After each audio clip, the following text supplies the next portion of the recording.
നേരത്തെ തന്നെ പറഞ്ഞു, മലപ്പുറം പല കാര്യങ്ങളിലും കേരളത്തിന്റെ മറ്റു ഭാഗത്തുള്ളതുപോലെയല്ല അവിടെ കാര്യങ്ങൾ നടക്കുന്നത്. നേരത്തെ തന്നെ ആശയമുള്ളതാണ്.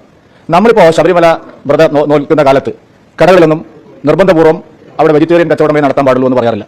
പക്ഷേ മലപ്പുറം ജില്ലയിൽ ഒരു മാസം ഒരു തുള്ളി വെള്ളം ഒരാൾക്ക് ലഭിക്കില്ല. എന്തൊരു ഫാസിസ്റ്റ് സമീപനമാണിത്. നാം വ്രതം എടുക്കുന്നു, നമ്മൾ പിടിക്കുന്നില്ല. പക്ഷേ ഒരു മാസം മലപ്പുറം ജില്ലയിലും കോഴിക്കോട് ജില്ലയിലെ പല സ്ഥലങ്ങളിലും, ഞാൻ എന്റെ നേരെ അനുഭവം പറയാം, ഒരു മാസം ഒരു തുള്ളി വെള്ളം ലഭിക്കുന്നില്ല. നിങ്ങൾ ഒരു പുരോഗമന പാർട്ടിക്കാരും അതിനെക്കുറിച്ച് സംസാരിക്കുന്നില്ല. കേരളത്തിന്റെ വർഗീയ വിഷം വീണ്ടും വർഗീയ വിഷം തുപ്പിയിട്ടുണ്ട്.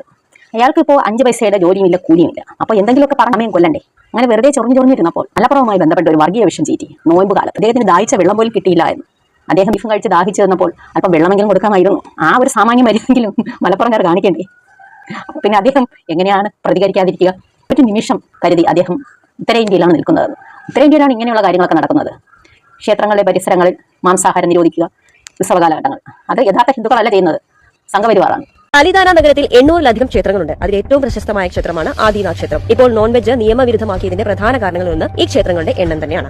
മാത്രമല്ല, പൊതുയിടങ്ങളിൽ മാംസഭക്ഷണം തയ്യാറാക്കുന്നതിനും പ്രദർശിപ്പിക്കുന്നതിനും ഗുജറാത്തിലെ മറ്റൊരു നഗരമായ രാജ്കോട്ടിലും നിരോധനമുണ്ട്. സസ്യേതര ഭക്ഷണങ്ങളുടെ വിൽപ്പന നിയന്ത്രിക്കുന്നതിനുള്ള ഉത്തരവുകൾ ഏർപ്പെടുത്തിയിട്ടുമുണ്ട്. വഡോദര, ജുനാഗഡ്, അഹമ്മദാബാദ് എന്നിവിടങ്ങളിൽ സമാനമായ നിയന്ത്രണങ്ങൾ ഏർപ്പെടുത്തിയിട്ടുണ്ട്. മലപ്പുറത്തെക്കുറിച്ച് ജനങ്ങൾ പറയുന്നത് നിങ്ങൾ കേൾക്കും.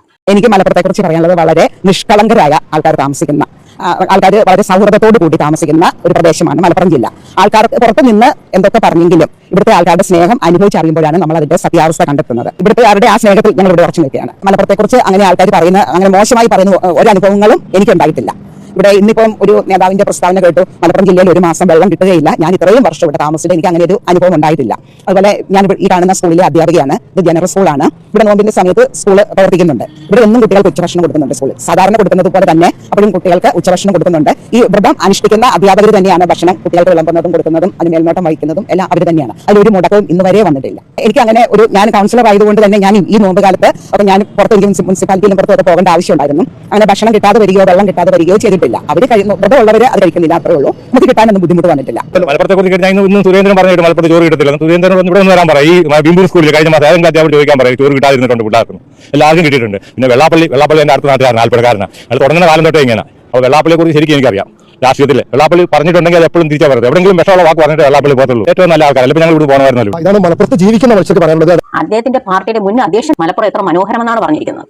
ഇത്രയും സ്നേഹിച്ച ചങ്ക് പറിച്ചു കൊടുക്കാൻ കഴിയുന്ന ആളുകൾ മലപ്പുറം ജില്ലയിലാണ്.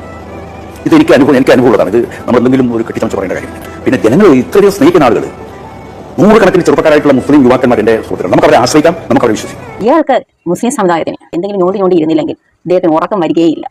അത് ചാണകങ്ങളുടെ പൊതുവായ സ്വഭാവമാണ്. പക്ഷേ ആ കാർഡ് ഇങ്ങോട്ട് ഇറക്കണ്ട എന്ന്, അതങ്ങ് കയ്യിൽ വച്ചേച്ചാൽ മതിയെന്ന് മാത്രമേ കേരളീയർക്ക് പറയാനുള്ളൂ.